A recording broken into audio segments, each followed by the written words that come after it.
Support for Lab Out Loud is provided by NSTA, the National Science Teaching Association. Find out more about what NSTA has to offer at nsta.org.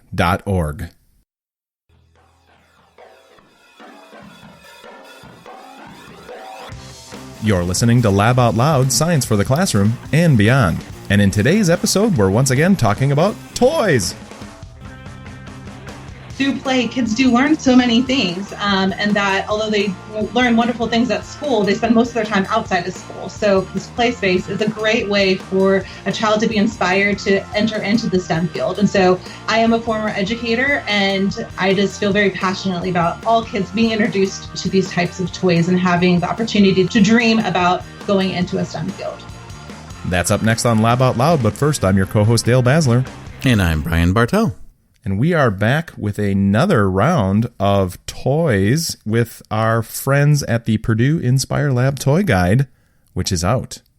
That's right. Last year we had the Inspire Lab come and talk to us about their toy guide. And I feel like I need to give a warning to listeners, because last year I bought something off of the toy guide, and this year I already bought something for my child, one of my children, really? Off of the toy guide. Yeah, the potato game. Is it a secret? Game. Is going to be, oh. So this is like a little, I don't think she listens to the podcast, so Olivia, if you're listening, you're getting the potato game. And if you don't know what the potato game is, keep listening. Yes. And don't tell Olivia. Don't tell Olivia. But yes, my my children already reap the benefits of the toy guide. Nice. And I hope some of you find some inspiration for your own family or classroom as well. Mm-hmm. Well, the toy guide is the folks at the Inspire Lab, at Purdue's Inspire Lab, and they go through different, it's not just, it is toys, books, some apps and things like that, and talking about them and assessing them for their qualities to help children learn. So joining us to chat about this is Dr. Elizabeth Gajdzik. Hi, I'm Elizabeth Gajdzik, and I'm the Assistant Director for Inspire. We're a pre-college research institute, and I've been working at Inspire for 10 years, and I lead the Engineering Gift Guide project, as well as translating Inspire's research so that teachers and parents and others can utilize our research when they interact with children. And also with us is Dr. Tamara Moore. My name is Tamara Moore. I'm a professor of engineering education here at Purdue University, and I'm also the interim executive director of Inspire. My research is really focused on using engineering design as a way to teach K-12 students math and science specifically. So it fits really well with some of NSTA's ways of doing things. So both Elizabeth and Tamara are here to talk about the toy guide, the things that are on it, and also give us insight as to how it gets produced. Sure. So the Engineering Gift Guide is basically information about toys, games, books, and apps that promote engineering thinking and design. And really our goal was that we had done some research about how do engineers introduce engineering to their own children. And we found some amazing tips to provide to parents in general. And educators were also using those tips. However, people wanted to know more specifics. So like which books or they wanted a list of things, which kits and things like that. And so that's kind of how the gift guide was born about 6 years ago. And so we collect now, people submit their toys, games, books, and apps to us. And then we take them into the community and into schools and test them with kids and parents. And then we also have different events here on campus where we invite STEM and engineering students, faculty, and staff to come give us their feedback. We also have an internal team who reviews them, and then we create this guide each year where we also provide information about why we selected them. So this is all through Inspire's Research Institute, correct? Yes. How does that research, what's the turnaround of new findings in your research affecting your gift guide choices? That's a really good question. So lots of things that we do in terms of research are about how understanding developmentally how students learn. And oftentimes the toys that we're interested in, sometimes we find them because our research has led us that way. And sometimes our research changes because we found the toys through the gift guide. So it's a really nice symbiotic relationship in terms of how we're thinking about how students learn. So for example, there's a gift from a previous gift guide called the Robot Mouse. And we found that one, the robot mouse kit, through just working with learning resources, I believe, before it was in the Gift Guide. Is that right? Mm-hmm. Yes. And so we just found that it had this really rich environment for thinking about a lot of different things we were interested in from a research perspective. And so we started using it in our research, doing like task interviews with kids and realizing what it could do to help kids think computationally and in terms of multiple representations and things along those lines. And then I think we then invited them to put the robot mouse into the guide. And of course, it got selected because it's so great at really putting forward those kinds of thinking in kids. So that's an example of how that works. And then another direction would be, like, I got introduced to the Cosmo because of the Gift Guide, and now the Cosmo has become a part of my research. Now, both of these are in the Toy Hall of Fame, I see. What's that all about? They are, yeah. The ones I'm going to name are probably all in there because they're the ones I really love. Sure. We actually got a Cosmo last year after the show, so you got to convince her right there. Good. Well, the other thing I was going to say was that one nice piece about the Gift Guide is we also take 3 pieces of research, we take their findings, and we share those with our readers. So each year we're sharing findings so that it's a way for us not only to share those toys, but also to share parts of our research with others. Okay. Well, one thing I love about seeing the Gift Guide is that there's this time of year we might see new products come on the market, and there's a lot of anticipation before any formal review has been, kind of like put out there. What's the timing on this in terms of, like, what is the last date that you'd have to have a toy being released before you have to have enough turnaround to actually make a review for that toy? Here, I'm thinking of something specifically. So Sphero just put out the RVR, and this just was released like 2 weeks ago. Obviously, that's not enough time for you to start looking at it and doing the research to get into this year's Gift Guide. But when would it have had to have been released for you to actually make the research happen on that?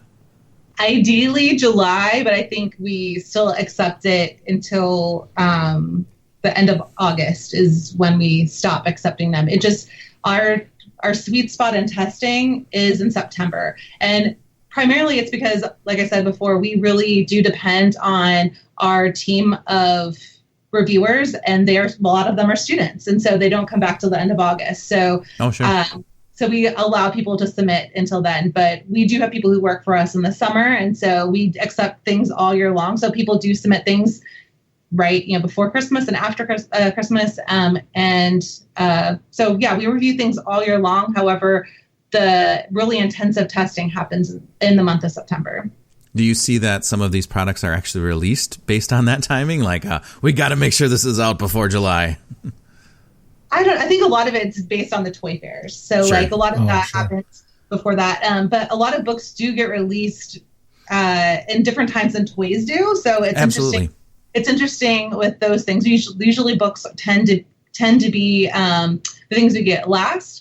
Unless, like you said before, like a lot of things get released in November, December. So those we get like in the summer. So it just depends on what it is. And also depends if it's a big company or it's a smaller company, because bigger companies a lot of times will have like a lot of different proofs that they can send to us that are exactly what's going to be produced and shared.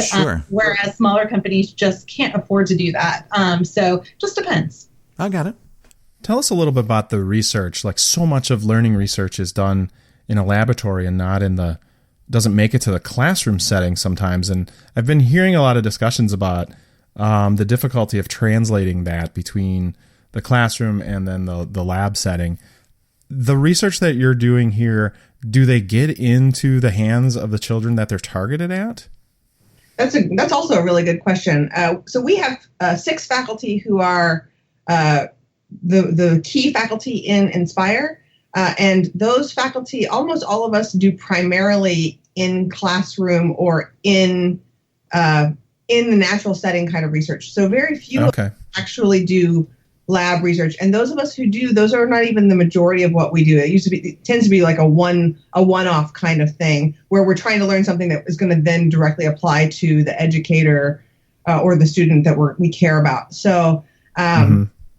When you think about how to translate research, oftentimes many of us are thinking about different kinds of innovations, whether it be curricular innovations or like a museum exhibit or something like that we already think are going to engage students in the kind of learning that we care about. And we take the time to build those things, sometimes incrementally, sometimes full on, depending on the project. And we implement them and then we see what kids learn while they're actually doing it. So yes, they get right out into the public very quickly. Okay. But then getting them to grow that's a different story, right? So, we work really hard to understand what they're learning, or how teachers implement it, or what teachers need to know in order to implement engineering meaningfully in their classrooms, or same thing for like out of school educators, things like museum curators and parents and that type of work. And then what we're trying to do is come up with ways to get it into the hands of those folks. And for the most part, we have been mostly doing free curricula type things around the country. But we also have a few things where we sell, like we sell things to a place like NSTA, for example. Like I'm part of the STEM Roadmap, which is an NSTA curricula. Or we've worked with ETA Hand to Mind, and we put together kits that are then sold, because in some ways that gets into more hands because of the fact that you guys have advertising arms. So it's a really interesting sort of mix between, like, most of us really want to be sort of philanthropists, but that doesn't get widespread information. This is a weird question, but why do you do this anyways? I mean, a lot of gift guides are to get people to like get affiliate links and get a cut of the sales, to promote their own product or their own store. What's the motivation to put the gift guide through? Because you could just do the research. Right. So basically, we know that from the research that Dr. Monica Cardello is doing, she was investigating how many of these STEM toys are actually being purchased for children. And we know that 2/3 of them are being purchased for boys versus girls. And as a mom of a girl, I think it's really important that all kids are getting equal opportunity with these toys, because we know that through play, kids do learn so many things, and that although they learn wonderful things at school, they spend most of their time outside of school. So this toy space, this play space, is a great way for a child to be inspired to enter into the STEM field. And so I am a former educator, and I just feel very passionately about all kids being introduced to these types of toys and having the opportunity to dream about going into a STEM field. So it's like you said before. So because we do STEM research, and we are connected to engineering school, it's amazing. I think in some ways we hope that some people would want to pursue engineering and to come to Purdue. But it's more than that. And I should say that this year there was a change to the guide, that we do have now a link to purchase the toys from Amazon, which essentially would give us some small finder's fee, I guess. But overall, you're not forced to do that. We give you the link to other things, but we do it for free. So we invest a lot of time and effort to provide this thing. But we also, like you said, we don't want to be bound by being paid by others or feel like people think that we're getting paid to select a certain toy. We want to be free to choose what we like and what we feel like we want to recommend to others based on the feedback that we've always traditionally received. If we start seeing like only Purdue branded books and games and Purdue just Publishing. like the Purdue, all the robots have the logo. No, nothing like that. That would be a wonderful world. The Boilermaker build kit. In any case, Dale and I work with technology a lot of times, and we often see apps that are more game than learning, and there's not often someone who's has background in learning sciences that's developing some of these apps there. I'm imagining you probably have some selections that get submitted that are more game than learning, or more there's more flash than learning in it. How do you sort through some of that? So one kind of interesting thing for us is, yes, anybody can submit to us, but the unique thing is that a lot of times we reach out to companies and give them recommendations of things that we've spotted that we think would match what we're looking for. So we do, I would say about 10% of the things don't get in because they tend to be more of one STEM topic than the engineering thinking and design that we're looking for. So we don't get as much of that, I guess, especially in the app world. You pre-sort some of that. We do pre-sort, sort of, yes. But we do, like I said, our doors are open for anybody to submit whatever they think would match what we're looking for. Okay. However, I would say a lot of the apps that we receive are going to match what we're looking for. So they tend to have a coding or building and testing aspect to it, a lot of spatial reasoning. And so we've been lucky to have a lot of very smart apps come across our desk. It's hard though, because I would say a lot of the STEM ones are free, which is a very good thing, because that means that educators and parents are more willing to use them. So I'm excited about that. But the ones that we receive do have what we're looking for the most part.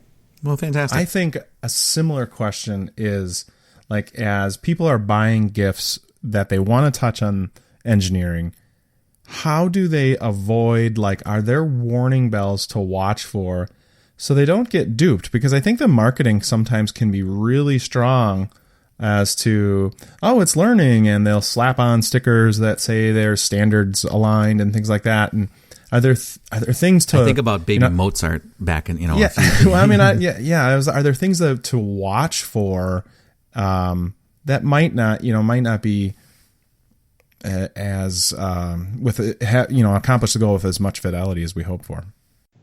I would agree that there's so many things that have the STEM label. I wouldn't say necessarily engineering, although I have seen the word engineering put on a lot of things lately. Yeah.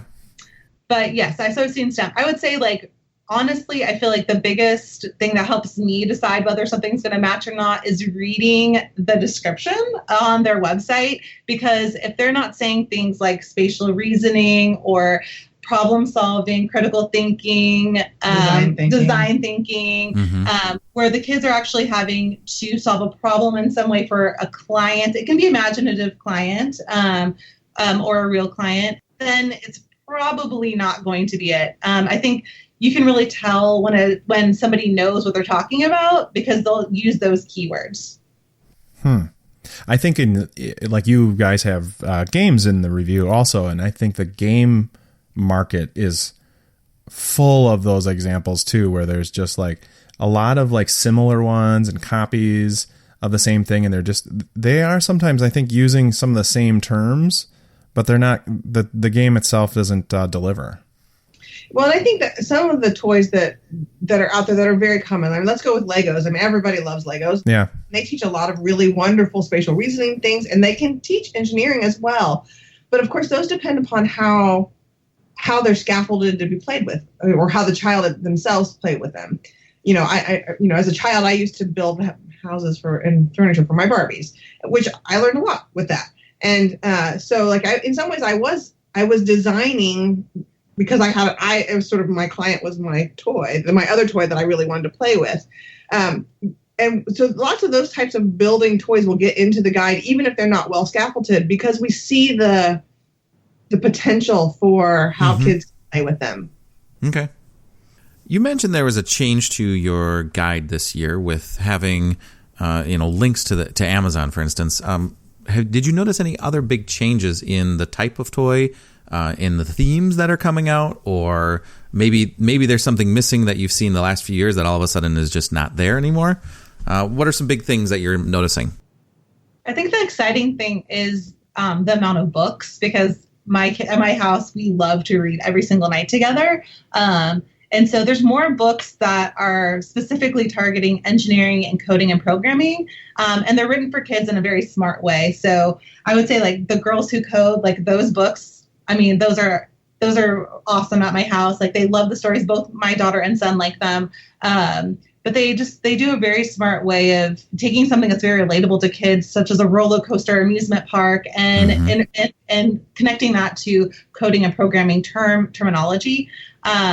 But then also, there's just a variety of books that are kind of showing kids how to be imaginative around their own world. And so I think that's exciting when they're not only just reaching older kids, because I feel like that's where a lot of the books tended to be originally when we started. And now there's these picture books, like I said, and even baby books that are Baby loves structural engineering. Yeah. Yes. So like they're actually saying the word engineering, which a lot of people try to steer away. And I'm glad that people are actually using the term engineer. So I think those are some very exciting things. I think the other exciting thing is seeing that people are thinking about how to introduce programming and coding to younger children. So things that are for 3, 4, and 5-year-olds that kids really can play with, and that we took them to first, second, third grade classrooms that kids still thought those toys were really cool. So it's not only something where little kids can maybe understand and be introduced, but it kind of grows with the kids, and older kids still get something different out of them. So I think those things were exciting to me, to see those two things, the books and the coding toys for younger kids. Okay, when are we getting in the good stuff here? We're going to talk about the toys. Yes. There is one that I'm looking at the list here and I can't match up the name, but there's marbles on both sides and you put these like gears on there and it's sort of like a mechanical computer. Does anybody know which one I'm talking about? And you start it off and then the marble rolls down and you switch out these switches and things like that to switch it or going through there. It's turning. That's actually on our Hall of Fame because it was in our guide last year. Oh, okay. Yeah. That's obviously one of our favorites. That's why it's getting into our Hall of Fame. Okay. Then there's like related to that is well, I don't want to say related to it, but it kind of reminds me because of the ball is Gravitrax. Now that's this year, right? Yes, that's this year. Tell us about that one. It is really cool. So to me, I feel like it's like. And is Dale too old to get this as a gift? No, I think that's what I was going to say. Like, I feel like you're talking about like marble runs that like any age kid, like even the college students, love them. Yeah, they're therapeutic to me. I don't know. I just you can kind of relax and they're just fun. The marble knows what to do. You're never really limited by the instructions. Like so with marble runs, you can kind of do whatever you want. And that's the cool thing about this toys. Yes, you can do whatever you want, but it also comes with a guide that gives different challenges. So they have ones where you have to figure out how many of their building pieces you need to build up to be able to get the marble to do what it wants you to accomplish, or which tracks to use to do what you want to accomplish. And I mean, this toy was one of those ones where when kids got it, they played with the entire testing time, whereas some other toys sure, were exciting. Kids loved them, but they continued to trade them. But this one was one of those ones that kids loved so much that they didn't want to let go of it and let other people play with it because it was so fun. Well, that's what I was wondering about the train one. It's for the youngest ones where it's like match the shapes and make the train go. And I was like, well, doesn't that one time out pretty quick, or is it just because that's a good target for the age? So Brain Train is a toy that, when they say 3 years old, like everybody's 3 and 4 and 5-year-old, they develop differently. So the neat thing about it is that it does grow. So the book that it provides is something that maybe some 3-year-olds would be ready for. But the train itself actually moves. So it comes with 3 different segments, and the wheels move and roll. And so at first it could just be a color matching thing where they're kind of matching the pieces and connecting the trains. Okay. They say it's more for 4-year-olds when I get to that point. And at first they're matching colors, but then they're matching the different shapes, and then they're like taking away different parts of it. So you're using different skills as you advance into the challenges. And so it does really grow with your kids. But again, it depends on how familiar your kids are with logic puzzles and how much work you've done with them as to how fast they're going to go through the book. But it was something that, like, again, we had 4, 5, 6-year-olds playing with it and really enjoying it. And the fun thing about it is, like, you're basically linking the trains in the challenge and moving it around. So it was, again, a huge favorite, which is why it's on our top 10 list. So do the shapes have to be in the right spot for the train to go? Does it control? Or there's no control on it. It's okay. You simply have to move your hand with your hand. So you're putting the pieces. It connects the different segments of the train. Oh, okay. So it connects it together because the string's in there. Oh, I see. The sequencing is. So the other day I was working with a 2nd grade class on just simple copy and paste. First time they're going to do it because we're working on making a poster long term, and copy and paste on the computer, that is.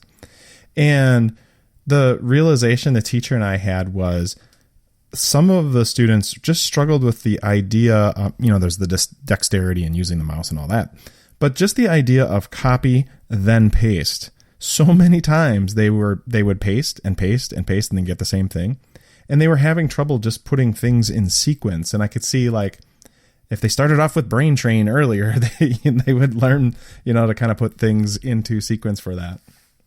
Right. And I think, like I said, I think it's just a great way to introduce that logical thinking. And like you said, like the order of things, but they also changed the way that you view the pieces on the page. So like at first you're seeing it from one perspective, and then as you get more advanced, you're getting to another perspective. And one thing that we kind of play with is also that 2D to 3D visual understanding. It's a really important skill, like you're saying, to connect for kids. And so the nice thing is that they are these bigger pieces, and so it is little kids can play with it. Mm-hmm. One thing that's going through my mind right now is it's Wisconsin. That's where we are right now, and there's snow on the ground actually. And we, not that we had anything today, but we often have indoor recess. Maybe it's raining or snowing, and when this happens, they bring out the toy bin, they bring out the game bin, things like that, and I see kids that are playing with stuff, and then they get pretty quickly distracted or they veer off that way. But there's part of me that says, like, I want to challenge parents who are like thinking of ways to help out their school. Look to this guide and think about ways that you can support schools that have to deal with, indoor recess. Because some of these things will keep them busier for longer than what they have in their shelves right now. Right. The ever-loving torture of indoor recess. So one of the ones that I think the reason why we picked it as our overall top favorite is Potato Pirates. It's a really, really, really fun card game that teaches computational thinking and programming and coding basic skills. And so it's something that I think is great for, at home, but also in the classroom. I think it's one of those smart things that doesn't cost very much. It's only $15 basically. And it's just really cute. It's a game that you have to have 3 kids or more playing. And they have these different cards, and they have these little potato pieces. They look like little fuzzball pieces. And you have your pirate ships. But the neat thing is they're laying down these action and control cards that are basically saying what the movement or the play is going to be next. And it's a really unique way of introducing those basic coding and programming skills in that language through card play. So it's really fun. And that's fascinating. My undergrads, when they were playing this game, I had to go next door and be like, what is going on over here? They were just like hooting and hollering. They loved it. They just thought it was the best thing ever. They're putting money down for the potatoes. Well, and that's the fascinating thing. It's a $15 gift, and that is very accessible for a lot of people that way. Did you take price into consideration in the rating? So we do think about all of those things, but you will see that we do on our top 10 have some things that are more expensive. And when you get to electronics and magnets and things like that, that's just the price that it is. There's not much that you can do, but we try to think about toys that can only be played with once. And if it's really has a high sticker price, then that's where we're kind of like, that kind of weighs negatively on them. Yeah.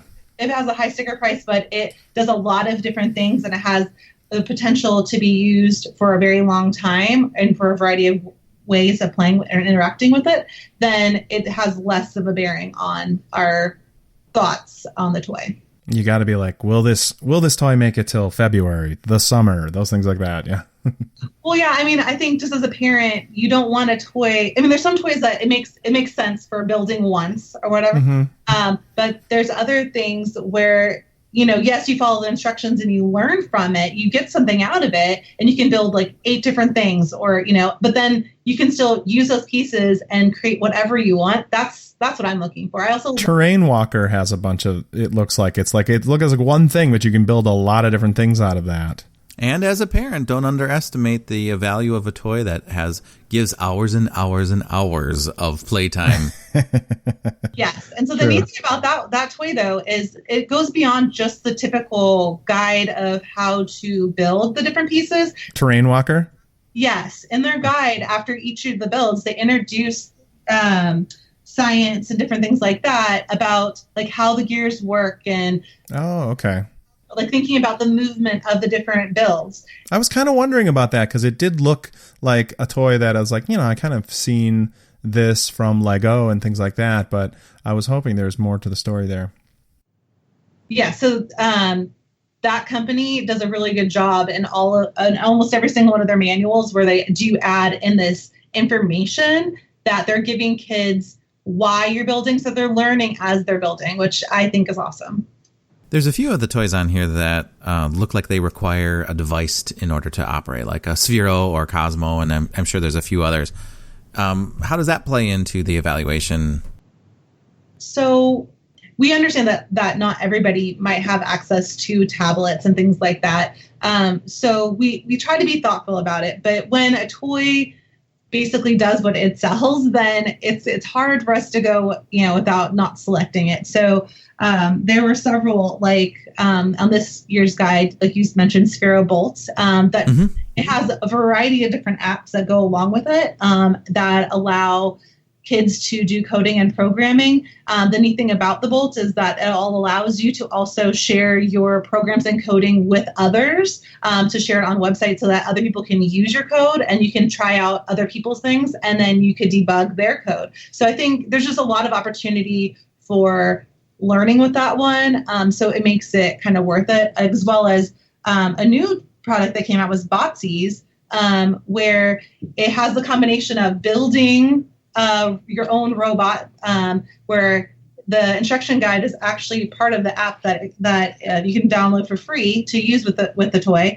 and you can select your different builds, and then you can code it, you can drive it, and they actually have an augmented reality component where it kind of encourages kids that maybe normally would be like, oh, I'm just going to drive it, to want to learn, because it's kind of a game thing, a game component where like you want to learn those coding and programming ideas so that you can continue in the game.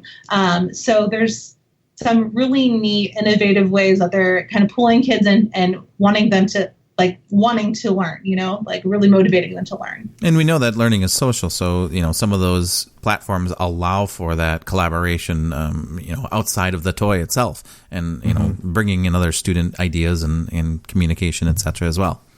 And if they do have the devices, you do have some apps on here. This is good for the uncle that's last minute and can't buy something. You can get the digital gift quick delivery. Something about yourself? My wife takes care of a lot of that, thankfully. But there's a couple games that caught my eye. The Pango Blocks, ages 4 and up, was an honorable mention. That looks like fun, like I want to play. And there was another game. Do you need more reviewers? The rocket game. I want to know about this Simple Rocket 2. So this is a downloadable game, correct? I tried to kind of see what's going on there. Can you tell us what's going on with that? Sure. So it's something that you can download as an app, but also you can play on Steam. So there's two different ways to do it. Okay. Like I said, the kids and my students, what they really loved about it was the fact that you're building these different rockets. And then after you kind of learned how to build the rockets, then they give you different challenges. So like you need to get to a certain location in a certain amount of time. So then you have to use different design elements to be able to meet those goals. And so it's not just a build to build, because I have a lot of those apps for my kids when they were littler. This is a build to be able to reach a goal. So you're testing it, and then you might have to make changes to be able to reach that ultimate goal of what they're giving you. All right. I think that's really unique. I feel like the fact that you are testing them and using that information to then make changes to your design. Sure. Is there something on this list that like this is the toy you want to play with yourself, or the game you want to play with? Do you have a favorite? Is what I'm saying for yourself. What's missing from the evidence boxes? For yourself, that's a harder question. I guess I'm a logic puzzle lover, and so I mean I love all of the ones on the list, but I would say like of all the things in the gift guide, logic puzzle wise, it's. I mean, we're from Wisconsin. I'm thinking about Invasion of the Cow Snatchers. That's the one I was going to say. Oh wow! Tell me about Invasion of the Cow Snatchers. Okay, so Invasion of the Cow Snatchers is probably the one that I personally liked playing the best myself, just because I love logic puzzles, but it's just a cute game where you have the different challenge cards like you typically do with a logic puzzle, but the neat thing is it comes with different height walls that look like different things that would be on a farm, and then you have these little discs that are your cows that have magnets in them, and then you have your acrylic piece that lays over the top of the game, and then you have your spaceship. And so each time you play, you're trying to always pick up the red cow last. So you have to think about like how many cows can clear the different types of walls. And so you have to think about which order you're going to go to pick up the cows. And it was just really fun. I really enjoyed playing that with my son. It was a game that we both really, really liked. But yeah, so I would say that like I do love logic puzzles, but my son's favorite was the Botsies that I was telling you before about the robot toy. He really liked building it, and he really liked the augmented reality component that was encouraging him to learn about coding. So that was his favorite. I think it's important because, like, if you think of like Pixar, I feel has cracked this code when, like we're going to make movies for kids, but we know that parents have to wait through, they have to make it through the movie themselves. Let's throw in some little jokes. They always have little things in there where, the parents are laughing or they're engaged too. So, the toys or the puzzle or the game has to be an enjoyable experience for the adult that's guiding them. Otherwise, you don't have that guidance with there. Well, for me, I'm really excited about the Artie. Say it again?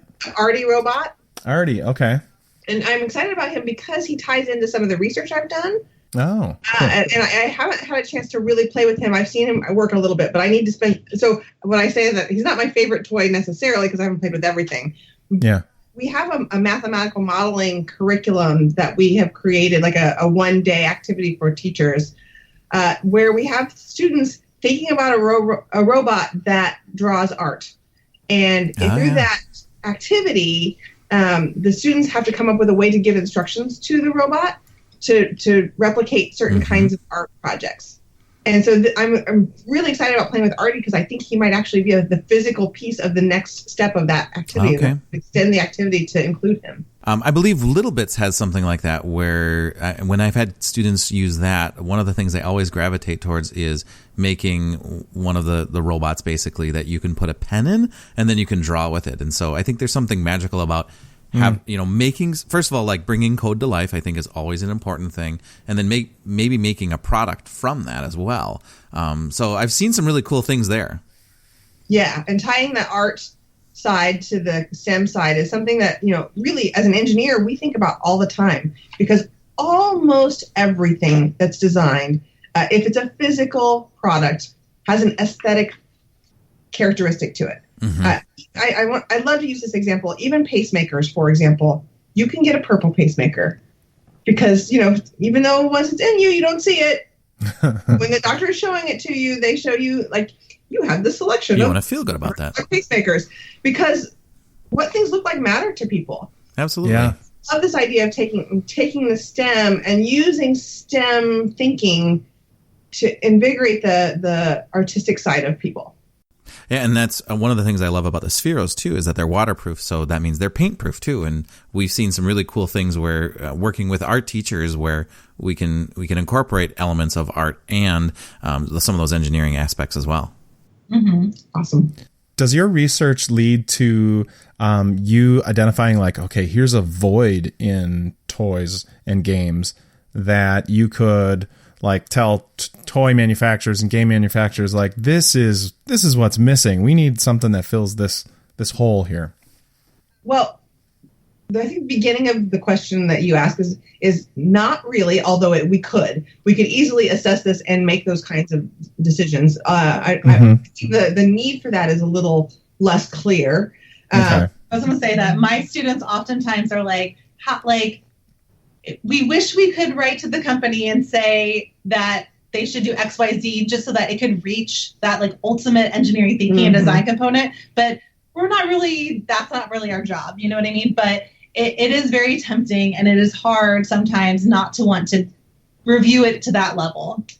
Mm-hmm. going back to the robot mouse kit that we talked about earlier that's in the Hall of Fame, that particular work that we did with them, we reached out to the learning resources folks, and they ended up doing some pretty in-depth interviews with us around what we would like to see the next robot be able to do. Okay. So it's not exactly, I mean, it's kind of gift guide related, but I think it was really more the fact that we had kind of fallen in love with this particular toy and used it in so many different ways in our own research that they started coming to us saying, what kinds of things would you really have wished you could see? And we were talking about things like being able to change the amount of space the robot goes. You know, the robot mouse goes basically one tile's worth of space, like space forward or as it moves forward or backwards. But you can start to talk about some really interesting spatial reasoning things if you could change, you know, how fast the wheels go or how far the wheels go. And now you're starting to see some of that those kinds of toys come out. And I think partially because of the advice that we've given to those people. Well, I think response to diversity also, like, not, you know, earlier you talked about the toys where, you know, that the toys are going to predominantly boys, maybe other areas of diversity that you can kind of hit too and say, okay, what can we do to do more for those areas? And so I was going to say that is something we have seen also, I guess, in the books, is that they're reflecting more than just, you know, one particular background. There's lots of different types of people, like different, like girls being the engineer or the astronaut. We're seeing different skin tones on all of the characters in the stories, so that kids can really imagine themselves being that STEM person. And so I think that's super important, that they can identify with the character in the book by saying, oh, that person looks like me and they're an engineer or they're an astronaut or they're a programmer. I think that's really important. Sure. Read Across America has done that recently. They were always from Dr. the NEA. Seuss. Yeah, from the NEA. There was always Dr. Seuss. And then they're saying, okay, you know, let's focus on all the children in our classroom. And they kind of completely retooled. And they have a book. Well, they have a bunch of books each month, kind of different themes, but different for students from different backgrounds. And it's really kind of refreshing, because I think that not only helps the student that sees themselves in the work, but it also helps the students who see others in the work too. That they're learning about, you know, other people that are around the world and different. You know, I think it's a good little empathy game for them, which has got to be a part of engineering, because you got to be making things that are humans are going to have to interact with. And if you're not, you know, if there's a consideration that's not even in the designer's wheelhouse, that has to be, you have to, like, part of engineering is so much of learning about others, right? Yes, absolutely. And you know, I'm also a first-year engineering professor. So as we're learning to design in engineering, empathy is a huge piece of what we talk about as we're dealing with the problem scoping pieces of our design project, for example. So, you know, we have actually an entire day that in our course around design, where we actually just have them thinking about the client, the end user, and the stakeholders, and talking about how empathy plays a role in that, and that they have to be able to put themselves in the shoes of those folks and think about it from their perspective, and that they're going to have to gather evidence that's going to help them understand exactly how that empathy is really working in with the students as they, with the stakeholders as they would interact with the product. Sure. Well, we are so thankful for the work that you guys are doing. Is there anything else you want to share with the listeners about the gift guide coming up? I don't think so. Yeah. Well, that's perfect. Where can people find it? The gift guide can be found on our webpage. So if you go to Purdue Inspire, let's see. So if you go to engineering.purdue.edu/inspire/engineering gift guide. We will have this in the show notes for sure, to find that. So if you didn't get that URL, we will have it in there for sure. Are the previous gift guides all there too? If people want to shop from previous gift guides, is it? So up in our top paragraph, if they go right below that, we have see previous guides, and we have all 6 years up on our website. Excellent. Okay. Well, I am looking forward to I don't have I'm ready kids to go this shopping. age, but I'm going to have to. Dale needs younger kids at home. Children. You don't have to. You can get some of these on your own, Dale. You don't have to have kids to do this. I was going to say, some of my undergrads are asking for some of these for Christmas, so do not feel bad. All right. Perfect. That's excellent.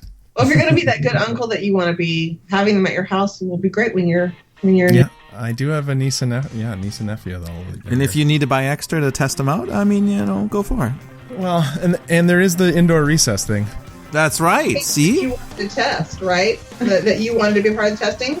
Yep, exactly. All next year, you can come test our toys with us. Ooh, all right, road trip, Brian. Oh, I like your thinking. Let NSTA know we're going to take some time to do. Yeah, put it on their time. It's for the kids. Thanks for listening to this episode of Lab Out Loud. If you'd like to learn more about some of the things discussed in this episode or previous episodes, you can find show notes at our website, laboutloud.com. If you have a guest idea or a future topic that you'd like to see on Lab Out Loud, go to our contact page and send us a message. Also, you can subscribe to Lab Out Loud on your favorite podcasting app, such as Apple Podcasts, Spotify, Stitcher, Google Play, or wherever you like to find podcasts. While you're there, leave us a review and rating. Your input helps others find our show. Thanks again for listening.